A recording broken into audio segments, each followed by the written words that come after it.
ಈ ಥರ blouse piece ಬಂದಾಗ ಪೈಪಿಂಗ್ ಮಾಡೋಕ್ಕೆ ಈಗ ಥ್ರೆಡ್ ಪೈಪಿಂಗ್ ಮಾಡ್ತೀವಲ್ಲ, ಗೋಲ್ಡು ಸಿಲ್ವರ್ ಈ ಥರ ಎಲ್ಲ ಇಟ್ಕೊಂಡಿರ್ತೀವಲ್ಲ, ಆವಾಗ ಥ್ರೆಡ್ ಪೈಪಿಂಗ್ ಮಾಡೋಕ್ಕೆ ನಿಮಗೆ ಮ್ಯಾಚ್ ಆಗೋ ಕಲರ್ಸ್ ಯಾವುವು ಸಿಗಲಿಲ್ಲ ಅಂತಂದರೆ, ಫಾರ್ ಎಕ್ಸಾಂಪಲ್ ನೋಡಿ, ಇದೇನಿದೆಯಲ್ಲ ಲೈಟ್ ಗೋಲ್ಡನ್ ಕಲರು, ಇದು ಡಾರ್ಕ್ ಗೋಲ್ಡನ್ ಕಲರ್, ನಿಮಗೆ ಇದು ಕೂಡ ಮ್ಯಾಚ್ ಆಗೋಲ್ಲ, ಇದು ಕೂಡ ಮ್ಯಾಚ್ ಆಗೋಲ್ಲ. ಸೊ ಇವಾಗ ಏನು ಮಾಡಬೇಕು ಅಂತಂದರೆ, ಎರಡು ಕಡೆ ಬಾರ್ಡ್ರ್ ಬಂದಿರುತ್ತಲ್ವ, ಆ ಎರಡು ಕಡೆ ಬಾರ್ಡ್ರಲ್ಲಿ ಒಂದು ಕಡೆ ಬೇಕಿದ್ರೆ ನೀವು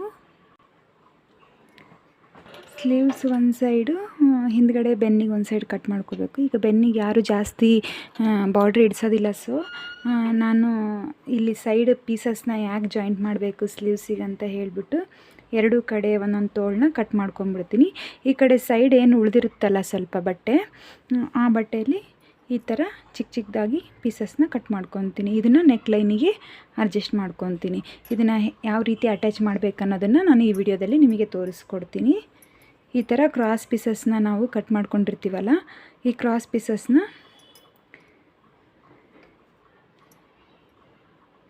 ಈ ಥರ ಅರೇಂಜ್ ಮಾಡ್ಕೋಬೇಕು. ನೋಡಿ, ಇದು ಒಂದೇ ಕಡೆ ಸೇರುತ್ತೆ.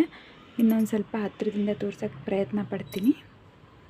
ನೋಡಿ, ಕಾಣಿಸ್ತಾ ಇದೆ ಅಂದ್ಕೊತೀನಿ. ಇದನ್ನು ಈ ಥರ ಇರುತ್ತಲ್ಲ, ಇದನ್ನು ಒಂದ್ರ ಮೇಲೆ ಒಂದು ಈ ಥರ ಹಾಕ್ಕೋಬೇಕು. ಈ ಥರ ಈ ಸ್ಟಿಚ್ ಏನು ಬೀಳುತ್ತಲ್ಲ, ಈ ಎಂಡಿಂದ ಈ ಎಂಡ್, ಇದು ಮಾತ್ರ ಗೋಲ್ಡ್ ಕರೆಕ್ಟ್ ಅಟ್ಯಾಚ್ ಆಗಬೇಕಿದೆ. ಎಕ್ಸ್ಟ್ರಾ ಪೀಸ್ ಅನ್ನೋದು ಸೈಡಿಗೆ ಹೋಗಬೇಕು.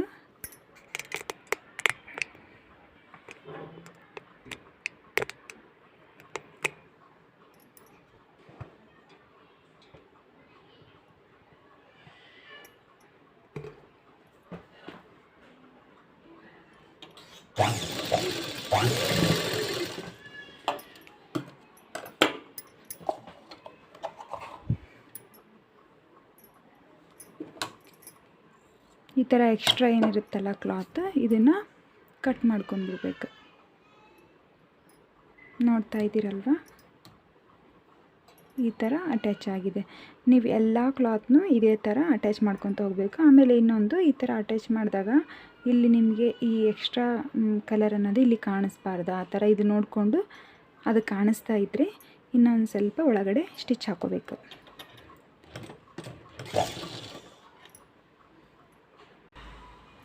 ನೋಡಿ, ಇವಾಗ ಸ್ಟಿಚ್ ಹಾಕ್ಕೊಂಡಿದ್ದೀನಿ. ಇಲ್ಲಿ ಯಾವ ಥರನೂ ಬೇರೆ ಕ್ಲಾತು ಕಾಣಿಸ್ತಾ ಇಲ್ಲ, ಕಂಪ್ಲೀಟಾಗಿ ಒಂದೇ ಕಲರ್ ಕಾಣಿಸ್ತಾ ಇದೆ. ಇದೇ ಥರ ನೀವು ಜಾಯಿಂಟ್ ಮಾಡ್ಕೊತ ಹೋಗಿ. ಈ ಥರ ಇದು ಯಾವ ಕಡೆ ಅಪೋಸಿಟ್ ಸೈಡು ನೋಡ್ಕೋಬೇಕು, ಒಂದು ಸಲ ನೋಡಿಕೊಂಡು ಜಾಯಿಂಟ್ ಮಾಡ್ಕೋಬೇಕು. ಈ ಥರ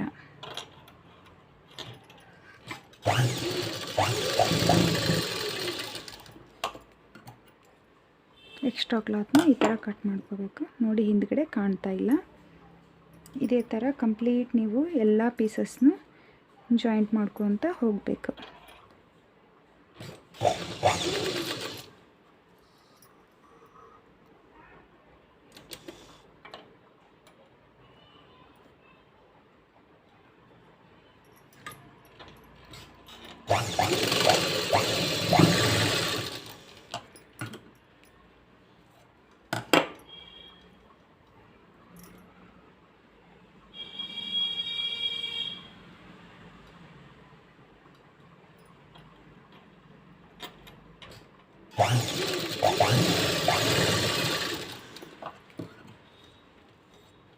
ಇದು ಜಾಯಿಂಟ್ ಮಾಡೋದ್ರ ಬಗ್ಗೆ ನಿಮಗೆ ಕ್ಲಿಯರಾಗಿ ಅರ್ಥ ಆಗಿದೆ ಅಂದ್ಕೊತೀನಿ. ನಿಮಗೇನಾದರೂ ಅರ್ಥ ಆಗಿಲ್ಲ ಅಂದರೆ ಕಾಮೆಂಟ್ ಮಾಡಿ.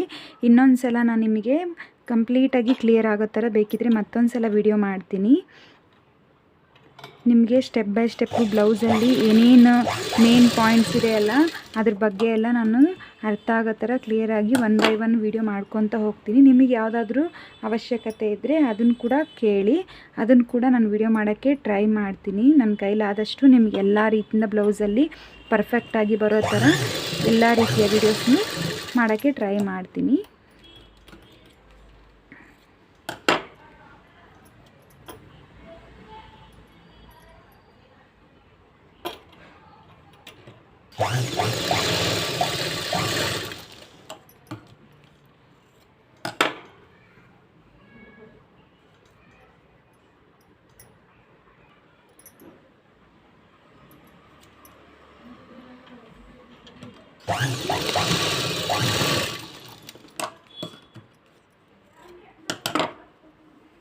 ನೋಡಿ ಈ ಥರ ಉದ್ದಕ್ಕೆ ಒಂದು ಪೈಪಿಂಗ್ ಥ್ರೆಡ್ ರೆಡಿಯಾಗಿದೆ. ಇದಕ್ಕೆ ಥ್ರೆಡ್ ಹಾಕಿ ಥ್ರೆಡ್ ಪೈಪಿಂಗ್ ಮಾಡಿಬಿಡ್ಬೇಕು. ಅದನ್ನು ಕೂಡ ತೋರಿಸ್ಕೊಡ್ತೀನಿ ನೋಡಿ. ಈ ಥರ ಕ್ರಾಸ್ ಪಟ್ಟಿ ರೆಡಿ ಮಾಡ್ಕೊಂಡಿದ್ದೀವಲ್ಲ, ರೆಡಿ ಮಾಡ್ಕೊಂಡು ಕ್ರಾಸ್ ಪಟ್ಟಿಯಲ್ಲಿ ಮಿಡಲ್ ಈ ಥರ ಥ್ರೆಡ್ ಹಾಕಬೇಕು. ಥ್ರೆಡ್ ಹಾಕ್ಬಿಟ್ಟು ಒಂದು ಸ್ಟಿಚ್ ಹಾಕುವಂತ ಹೋಗಬೇಕು.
ನೋಡಿ ಈ ಥರ ನಾವು ಥ್ರೆಡ್ ಪೈಪಿಂಗ್ನ ರೆಡಿ ಮಾಡ್ಕೊತೀವಿ. ನಿಮಗೆಲ್ಲ ಈ ವಿಡಿಯೋ ಅರ್ಥ ಆಗಿದೆ ಅಂತ ಅಂದ್ಕೊತೀನಿ. ಯಾರಿಗಾದರೂ ಇದರಲ್ಲಿ ಏನಾದರೂ ಡೌಟ್ಸ್ ಇದ್ದರೆ ನನಗೆ ಕಾಮೆಂಟ್ ಮಾಡಿ ತಿಳಿಸಿ.